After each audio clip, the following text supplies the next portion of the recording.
Ang tanong, magkano ang isang ganyan, sir? Ayan.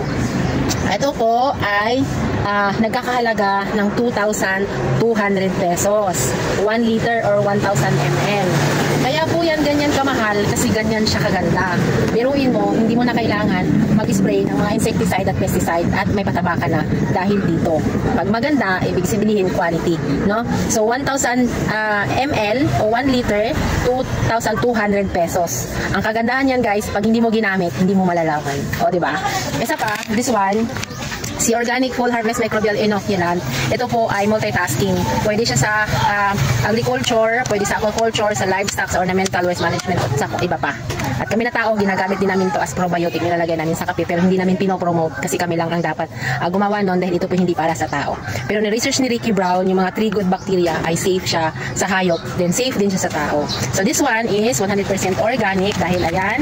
At ang halaga naman nito guys ay 1,600 pesos, 1 kilo. Kung may palayan ka at 1 hektarya, sa land preparation kailangan mo ng 2 para sa land preparation. Then kailangan mo pa ulit ng 1 kapag may tanim ka na para mas lalo nating ma-enhance pa yung soil at doon po magiging zero chemicals yung ating palayan or kahit na anong halaman, kailangan natin alagaan yung soil. Yung soil po ang dapat natin bigyan ng unang concern para po yung nutrients na kailangan ng lupa ay manggagaling sa soil at hindi nanggagaling sa artificial na mga nitrogen, phosphorus, or potassium. Pagka sinabing artificial, ibig sabihin panandalian lang yan. Pag panandalian lang yan guys, ibig sabihin hindi mo pakikinabangan hanggang harvest. Sa Organic Full Harvest ay sustainable. Ibig sabihin, once na ginamit mo siya, ay kailangan mo siyang alamin yung tamang timing para magampanan mo o mapagtagumpayan mo yung organic farming system na zero chemicals. Marami na po tayong patutuo dyan dito sa mga gumamit kay Ricky Brown na hindi na kinailangan gumamit ng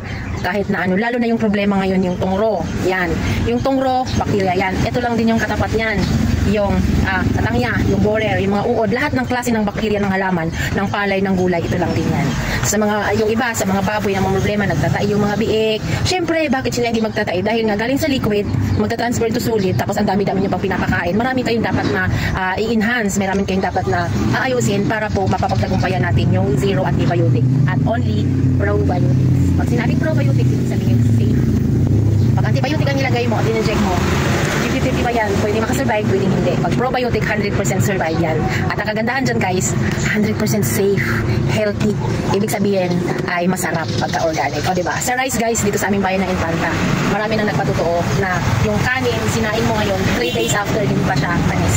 Kasi wala siyang chemical content dahil natural sa pamamagitan ng ating Organic Full Harvest Microbial Inoculant. No? So I hope nasagot ko yung tanong kung magkano sa halagang 1,600 pesos mapagtagumpayan mo ang organic farming system. Sundin mo lang yung protocol ni Ricky Brown. At this one guys, makita po ninyo dito sa label, sa likod, 65 days yung huli. Pero kay Ricky Brown, no. More than 65 days. At may mga schedule tayo na tuwing kailan natin siya gagamitin. Yung tamang timing, no, dun sa ating paggamit. Hindi yung basta gamit. Dahil malaki ang pinagkaiba guys, yung practice ng chemical at saka sa organic, no. So, I hope na nasatisfied yung nagtanong kung magkano at huwag niyo kakagulat ang presyo kasi yung 2,200 pesos na i-spray mo hanggang 3 hanggang 4 na beses magagamit sa 1 hektarya. So, para malaman mo yung resulta, kailangan mong gamitin. So, that's it for now guys. Follow for more or check out mo na sa ating Shopee account at saka dito sa TikTok. At PM nyo din po kami for more information para mas mag-guide namin kayo step by step.